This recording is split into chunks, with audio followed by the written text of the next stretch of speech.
Hi, I'm Kerry. I'm a grandfather. I'm a retired financial advisor.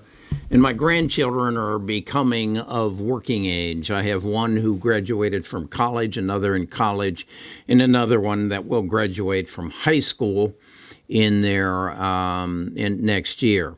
With that in mind, I think my mind has drifted towards how important it is to gain financial literacy as early as you can to understand how investments work, stock markets work, real estate works, and then understand the tax loopholes, if you will, that the government has provided if you know how to use them to make yourself extremely wealthy. And the advantage is the earlier you start, the bigger amounts you can compile. And one of the investments that I have become more and more excited about is that of a Roth IRA. A Roth IRA wasn't really available to me. It wasn't available until, it was Senator William Roth brought it up and made it a bill in 1998. They even added to it that you can have a Roth 401k in 2006. So I think it's important that you understand how a Roth works, and because whatever your age, whether it's for you or it's someone in your family, someone you love, it is a phenomenal investment tool that with some discipline and some restraint, you can amass enormous amounts of money. As it said in the description or in the thumbnail, you can turn $6,000 a year into $116 million of tax-free money. And so what I want to do in this video today is give you an overview of it. I've done my research. I've got about 16-page document here that I'm going to work from and that I want to put in a PDF so that you can gather it. And then if it's for you or if you want to share it with some young adult, please do. This one investment strategy can change the lives of millions of people. In fact, that's my goal, to reach 1 million millennials with this message so that they can have a better life. So let's delve into the particulars, and not the down and dirty. You'll get that in the PDF, but give you an understanding of how this works. Is it right for you? Is it right for your children? Is it right for your grandchildren? Or is it right for somebody else? But this is not financial advice. No, this is financial education at its best.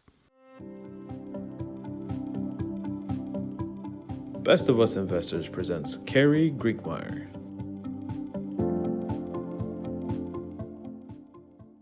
I think the world is pretty well abreast with what a traditional IRA is. An IRA is an individual retirement account. There was a time in our history that it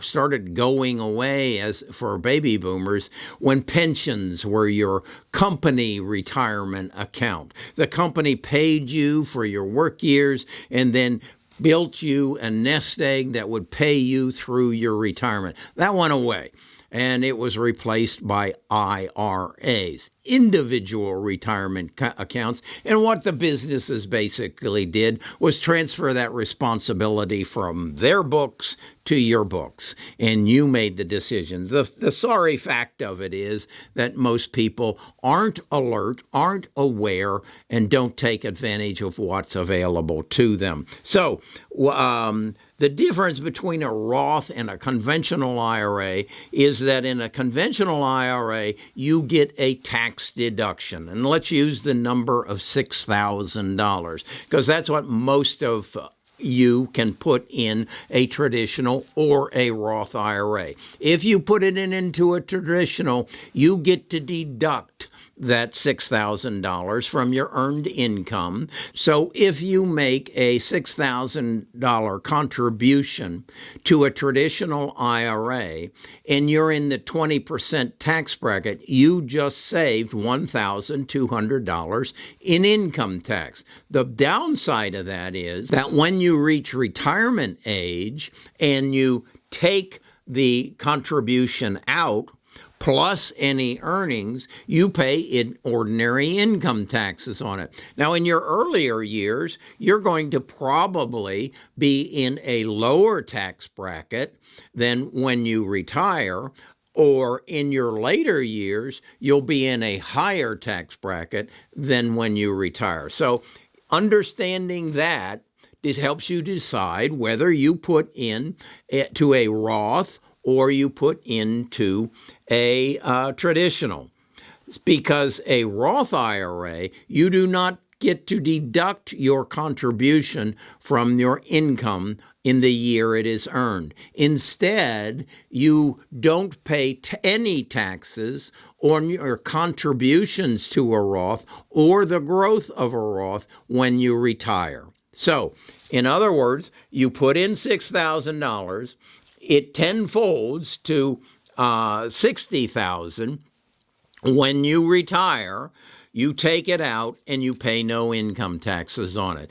If in fact you did it in a traditional and took out that $60,000 and you were in a 10% or a 20% tax bracket, you would be paying $12,000 in taxes. In a Roth, there are no taxes. Okay? That's the big advantage. The key, though, to it is establishing the discipline so that you do make that $6,000 contribution all of your life. Whether it's a traditional or a Roth, the limit that you can make as a contribution is $6,000 a year until you reach 50, and when you reach 50, you can make an additional $1,000 a year or $7,000 a year contribution. Now, unlike the traditional IRA, which you can make contributions no matter what your earnings are,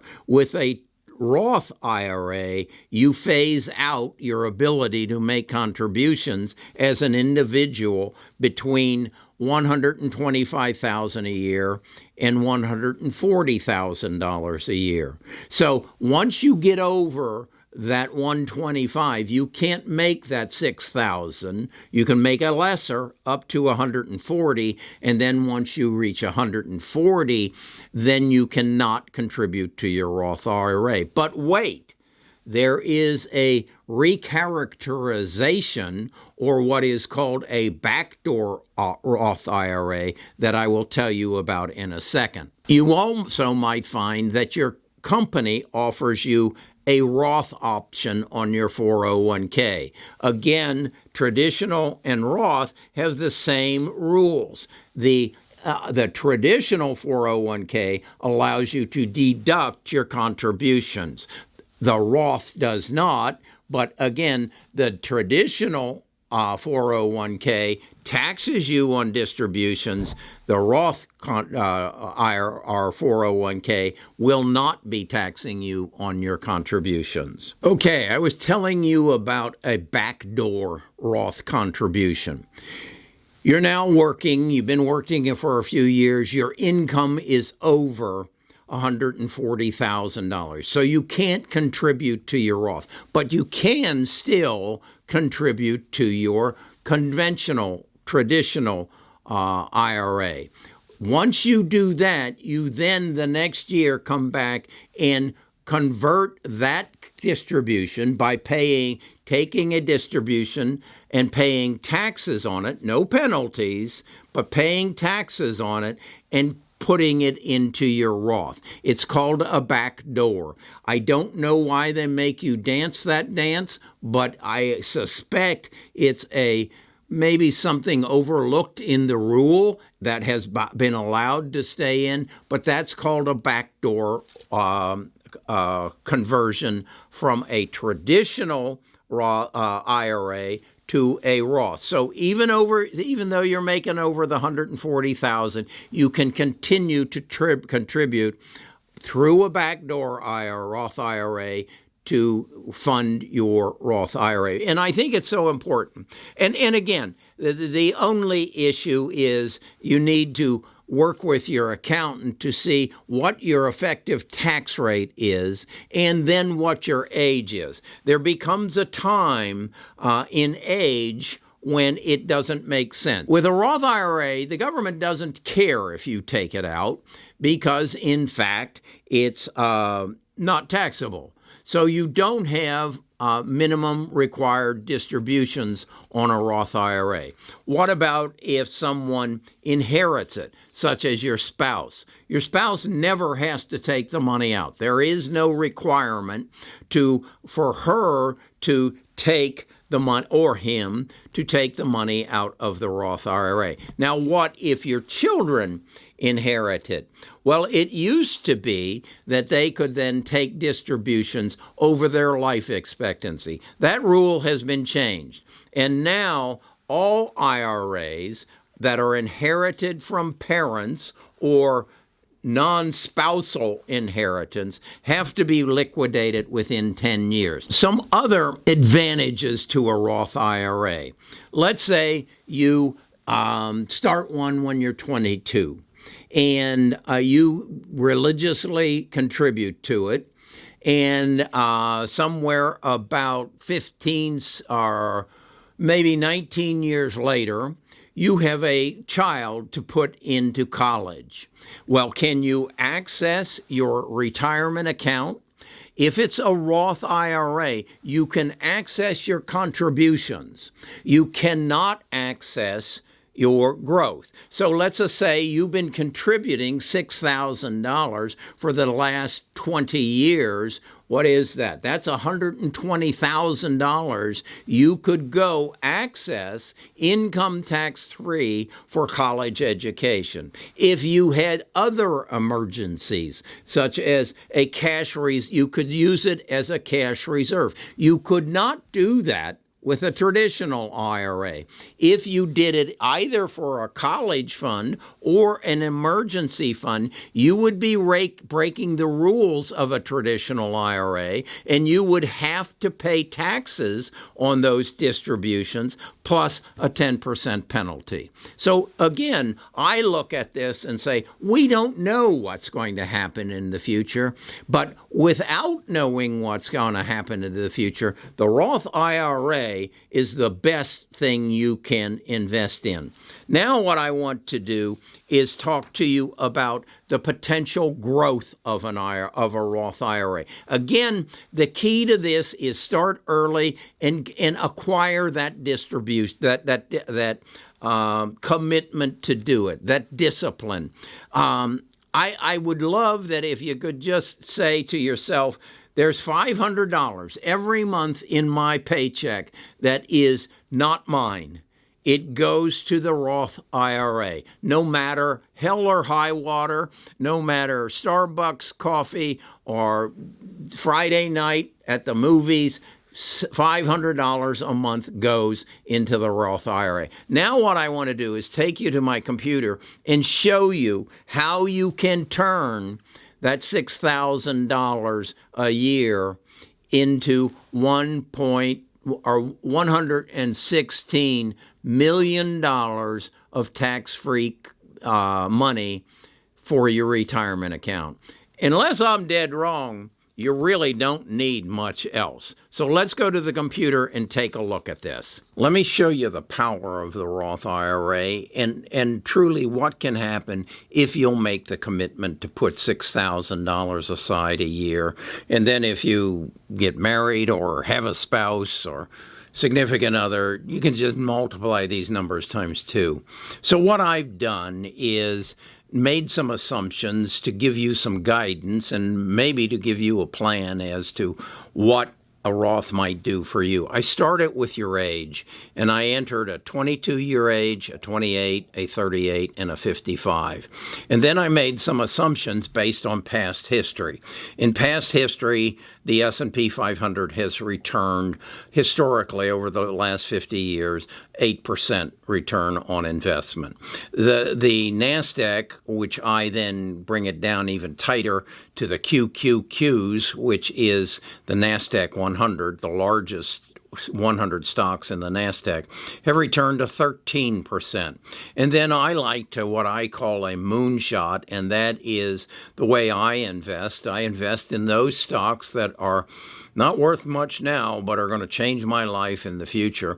And I am able to achieve, because I do it every day, a 33% average rate of return over 50 years, as if I had 50 years. So with that in mind, I'm going to focus on the 22-year-old because that's who really has tremendous potential. And I want to again emphasize all this really takes is a commitment to invest $6,000 a year of earned income. Remember, you have to have earned income. You have to have a job. If you don't have a job and you're 22 years old and you're still in school, go ask your grandfather to put you on the payroll. So this is what happens.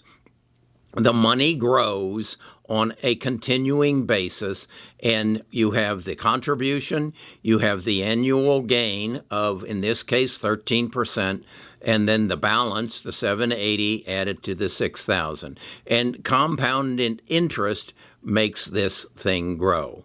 And as you can see, as it gets into the years and you're 22 and you're now 69, you've got $16,500,000 there. Now, if you're not that aggressive and you use the S&P 500, you're going to have to settle for a meager $3 million in tax-free money. Again, remember the Roth.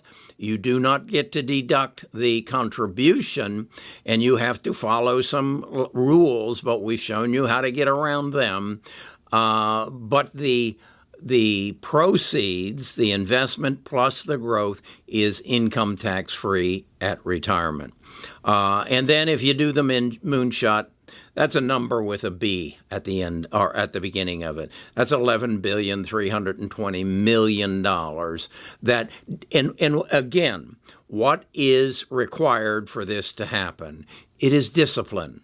It is the discipline that I don't. If I can't make the 6,000 a year without drinking my coffee at Starbucks, I don't drink my coffee at Starbucks. I don't buy that big Mercedes. I buy a Toyota. And I live within the means so that my life in the future is much better. What you'll see is then I've color-coded these for 28, 38, and 55. And you see what you have at the end of the periods, and I've color-coded those. I'm going to put this on a link in the description, as well as the rules that we've discussed, and that'll be on a PDF that you can link to and download it and have this. Because again, this is a map. That right there is a map to your future happiness. And all you have to do is understand the discipline and then have the discipline to stay with it. What if you could use retirement accounts to invest in crypto? With iTrust Capital, you can.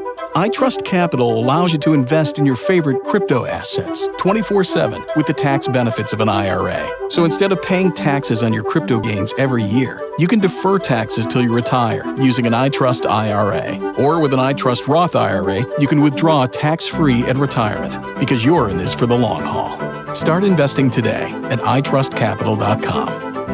Okay, I threw in that little commercial there for iTrust Capital. iTrust Capital is something I just became aware of, and I wish I had known that there was something like this in my younger years, where I had time on my side. I am convinced that cryptocurrency, when some form, will be a major part of your life 10 years from now. I don't know exactly how it would measure out, but if I were 22 years old, part of that $6,000 would go to iTrust Capital and find its way into the cryptocurrency of my choice if I were 22, probably if I were 28, probably if I were 38. I would know what iTrust Capital was, and I would be building part of my retirement portfolio in Bitcoin, in Ethereum, in some form of cryptocurrency. It would not be my full amount, but it would be part of it, because we are living in a world of change, and that change is coming so fast in so many fields, and one of them is going to be in our currency, in our ability to move currency from one place to another, from one person to another, and cryptocurrency is going to be there in some form. So I wanted you to see that, and I wanted you to be aware of it. Okay, who is this video for? It is for everybody. I don't care if you're 15 years old or you're 150 years of age. If you're 150, it may not be for you, but you know somebody who it may be for. If you're 15 years old, it may not be for you because you don't have earned income unless your grandfather puts you on the payroll. A good idea, but it's for everybody. This is, as I look back on my investment career, as my career as a financial advisor, this is possibly in the top 3 elements of good financial knowledge. Understand a Roth IRA. Right up there is understand insurance. I'll talk to you about that another day. I guess it's what I used to call, in financial planning, there is a offensive element. That's investing. That's a Roth IRA. And then there is a defensive element. The element that answers, what if? What if someone dies? What if someone becomes disabled? What if someone becomes unable to take care of themselves? That's defensive. We'll talk about that another time. I'm Kerry Grinkmeyer. I'm a retired financial advisor. I'm 77 and a half years of age. I really don't need to do this, but I'm doing it for you. And if I can help you have a better life, the end of my life had meaning. Talk to you again tomorrow.